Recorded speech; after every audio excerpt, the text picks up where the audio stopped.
कधीच नाही चुकणार तुमचे फेवरेट टीव्ही शोज झी5 सोबत, तेही एकदम फ्री।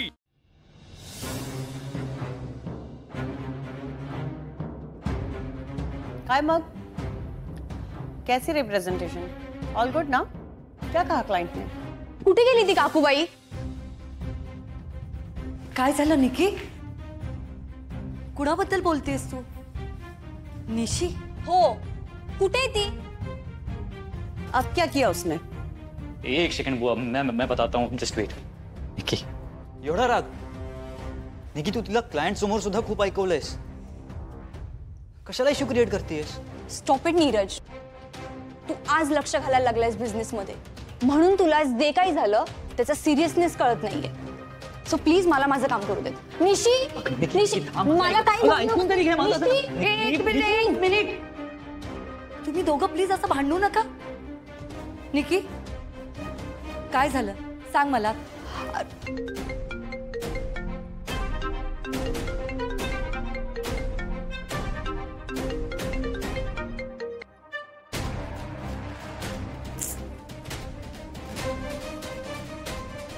मेघना आंटींनी फोन कट केला, म्हणजे त्या बिझी असतील,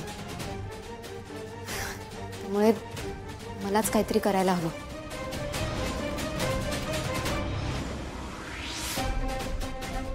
आली काय काय घेऊन आला? त्या कीटकनाशक हा बाजूत ठेवता। आई ऐक माझं, मला धमकवण्याच्या नादात विषाची परीक्षा घेऊ नकोस।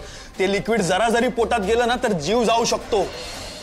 अरे हो, त्यावेळी ती कीटकनाशकाची बाटली मीच इथे घेऊन आले होते, म्हणजे इकडेच कुठेतरी असेल। बघते, सापडली तर मजा।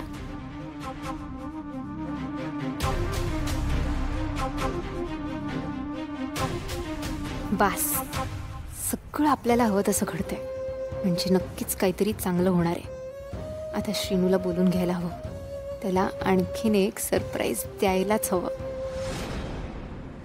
श्रीनू, मला माफ कर, आता माझ्याकडे एकच मार्ग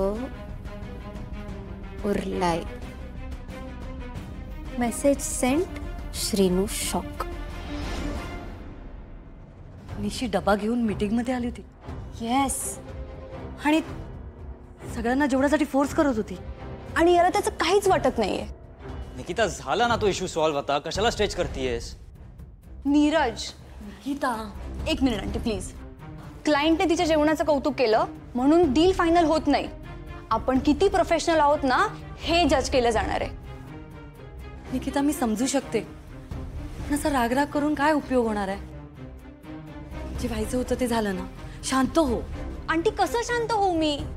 तुम्हाला तर माहितीये या क्लायंटसाठी मी आणि साहिल अंकल लास्ट 6-7 मंथ पासून किती ट्राय करतोय। आत्ता कुठे ते मीटिंग करायला तयार झाले होते, मी इतकी मेहनत करून हे प्रेझेंटेशन बनवलं होतं, आणि याच्या बायकोने सगळं स्पॉइल केलं। निकी, डोंट से दॅट। कुठल्याही वाईफला आपल्या हस्बंडची जशी काळजी वाटायला हवी आहे तशीच काळजी तिला वाटत होती। तिचा हेतू चांगला होता। म्हणजे चूक माझी आहे? नाही, पण तिचीही चूक नाही, ती तिच्या जागी बरोबर। तू उगाच गैरसमज करून घेतीयस ग, शेवटी तिने आपलाच विचार केला ना। अरे पण बाहेर ऑफिस बॉय सांगत होता ना की आज जाऊ नका, मीटिंग सुरू आहे, मग का ती आपलं डोकं लावून मीटिंग मध्ये अचानक घुसली? अगं इट्स ओके ना। एनिवे, क्लायंटला सुद्धा ब्रेक हवा होता, आपल्याला सुद्धा भूक लागली होती, आणि हे तू डिनाय करू शकत नाहीस। नीरज प्लीज, हे बघ, तुला जर अंकल सारखं मोठा बिझनेसमॅन व्हायचं असेल ना तर तुला प्रोफेशनल अप्रोच ठेवावंच लागेल। तुझ्या बॅडमिंटन कोर्टमध्ये तू रूल्स फॉलो करतोस ना, का मनाला येईल तसं खेळतोस?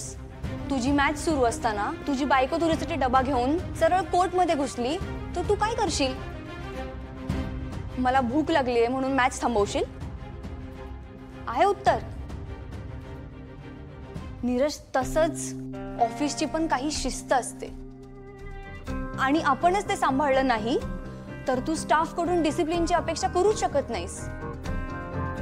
नीरज, अशाने क्लायंट राहत नाही, फक्त ऐकून घेतात आणि निघून जातात, तेही वेड्यात काढून, हसून। हे बघ नीरज, जे झालं ते मला अजिबात आवडलेलं नाहीये। दिस इज सो इन्सेन। निकिता, आता तुम्ही दोघं जरा शांत बसा। जे झालं त्यावर बोलून काही उपयोग होणार नाहीये। आणि नीरज, यापुढे असं काही होणार नाही याची काळजी तू घेणार, समजलं? तरीच निशी घरी आल्यावर अपसेट होती, ती तिच्या खोलीत जाऊन बसली. सी आंटी, ऑफिसमध्ये सीन क्रिएट करायचा नव्हता म्हणून मी गप्प बसले, पण तिला या गोष्टीची समज द्यायलाच हवी. हे तिचं गाव नाहीये, मनाला वाटेल तसं वागून इथे नाही चालणार. हे बग निकिता, तुम उस निशी को कितना भी समझा दो पर वो किसी चीज को सीरियसली नहीं ले सकती. यू नो, वो सिर्फ एक हाउसवाइफ होने के लिए फिट है. ये बिजनेस वगैरह उसके समझ की बात नहीं है, इसलिए जो जैसा चल रहा है उसे वैसे ही एक्सेप्ट कर लो. नीरज तो समझने वाला है नहीं. वो आप ऐसे क्यों बोल रहे हो, मुझे समझ नहीं आ रहा है. ठीक आहे, मान्य आहे मला, तिला काही गोष्टी नाही समजल्या, नाही कळल्या. ओके, तिने फोन करून इन्फॉर्म करून यायला हवं होतं, तिने तसं नाही केलं. अगं ते कॉर्पोरेट जग आहे, तिने ते जग बघितलं नाहीये कधी. तू मला सांग, मॉम तुला लहानपणापासून न आणि नच्या प्रोनाउन्सिएशनवर वर्कआउट करायला सांगत आली आहे, तू आजपर्यंत वर्कआउट केलंस त्यावर? नाही ना. पण आम्ही तुला समजून घेतलं ना, एक्सेप्ट केलं ना तुला, तसं तिलाही समजून घ्यायला हवंय. तिला वेळ लागणार आहे या गोष्टी शिकायला. निकिता, अगं तुझ्यासाठी ही गोष्ट वेगळी आहे, तू हे सगळं लहानपणापासून बघत आली आहेस.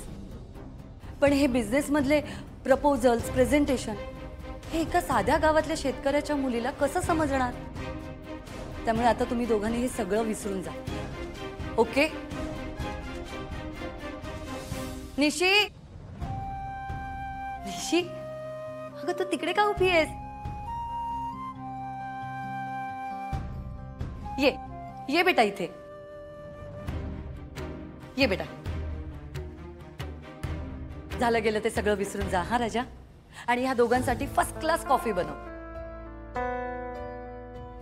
निकिता, माझ्या सुनेला जरी प्रपोजल, पीपीटी, प्रेझेंटेशन हे जरी येत नसलं ना, तरी माझी सून फर्स्ट क्लास कॉफी बनवते, अगदी A1. काय नीरज, हो ना? जा बेटा, दोघांसाठी मस्तपैकी कॉफी आहे.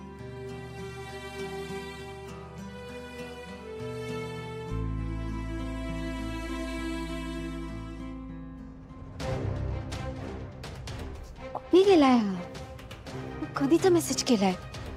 हेवाने यायला हवा होता. काही गोंधळ घातला नाही म्हणजे मिळवलं. कुठे रमला असेल? ओवीच्या प्रेमातच रमला असेल.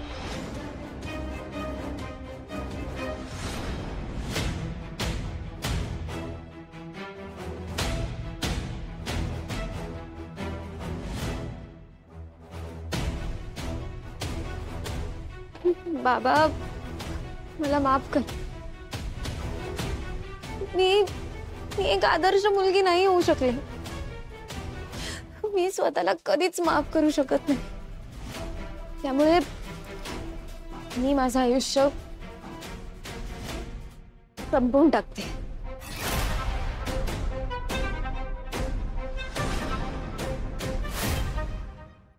झी5 ॲप डाउनलोड करा आणि पहा सर्व एपिसोड्स एकदम फ्री.